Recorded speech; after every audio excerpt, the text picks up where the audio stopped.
சாமை ரைஸ் பொங்கல் ஓகேவா. 100 கிராம்ஸ் சாமை, தேவையான அளவு பாசி, எக்ஸ்ட்ராவும் போட்டுக்கலாம். தண்ணி வந்து ஒன்றரை தள்ளி. இது 3 பேருக்கு தேவையான அளவு. 3 பேருக்கு தேவையான அளவு. இது வந்து பெரிய வெங்காயம் நீட்ட வாக்கில் கட் பண்ணி வச்சுருக்கேன். கொஞ்சம் பூண்டு, கொஞ்சம் கருவேப்பிலை, இஞ்சி, சின்ன சின்ன ஸ்லைசஸாக இஞ்சி, பச்சை மிளகாய். ஓகே, அரிசியும் பருப்பும் நல்லா கழுவிட்டு தேவையான அளவு தண்ணி ஊற்றி ஒரு 5 மினிட்ஸ் ஊற வச்சுக்கோங்க. வச்சுட்டு நம்ம ரைஸ் போட்டதுக்கு தகுந்தாப்பில் குக்கர் அதுக்கு தகுந்தாப்பில் அளவு எடுத்துக்கணும். எனக்கு சின்ன குக்கர் தான் நான் எடுத்திருக்கேன். ஒரு கொஞ்சோண்டு கடலெண்ணெய் போட்டுட்டு கொஞ்சோண்டு கடலெண்ணெய் போட்டுட்டு பெப்பர் தேவையான அளவு ஜீரகம் கொஞ்சம் நல்லா பொரிஞ்சு வரணும், இல்லைன்னா ஒரு மாதிரி பச்சை வாசனை வரும். அடுப்பை சிம்மில் வச்சுட்டு நம்ம கட் பண்ணி வச்சுருக்கிற வெங்காயத்தை போட போகிறோங்க.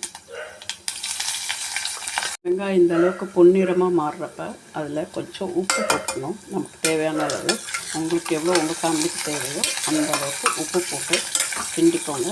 அதோட பூண்டும் சேர்த்துக்கணும். நல்லா பூண்டு ஒரு 2 மினிட்ஸ் ஆனதுக்கப்புறமா ஒரு ஸ்பூன் தயிர் சேர்த்துக்கலாம். டேஸ்ட்டு நல்லாயிருக்கும். தயிர் சேர்க்கும்போது கொஞ்சோண்டு ஒரு ஸ்பூன் இல்லைன்னா 2 ஸ்பூன் சேர்த்துக்கலாம். கொஞ்சம் நல்லா ஃப்ரை பண்ணி விட்டுட்டு நம்ம கழுவி வச்சுருக்கிற அரிசியும் பருப்பும், சாமை ரைஸும் பருப்பும் அரிசி பருப்பும் இதில் ஊற்றியாச்சு. ஊற்றினதுக்கப்புறம் நம்ம கட் பண்ணி வச்சுருக்கோம்ல அந்த இதெல்லாம் எல்லாமே போட்டுக்கோங்க.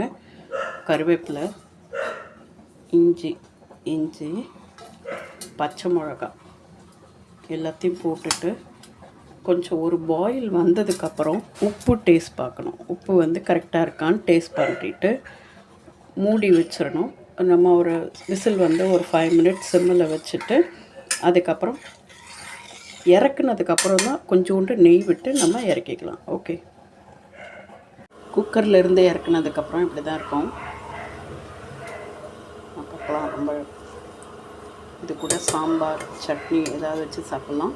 நான் ஃபைனலாக கொஞ்சோண்டு நெய் சேர்க்குறேன். ஓகே, நெய் சேர்த்துட்டு கிண்டிட்டு சாம்பாரோ இல்லை சட்னியோ வச்சு சர்வ் பண்ணலாம். Very healthy. Avoid using white rice. எப்போல்லாம் முடியுமோ நம்மளால் அப்போல்லாம் வந்து சிறுதானியம் சேர்த்துக்கோங்க. சிறுதானியம் வந்து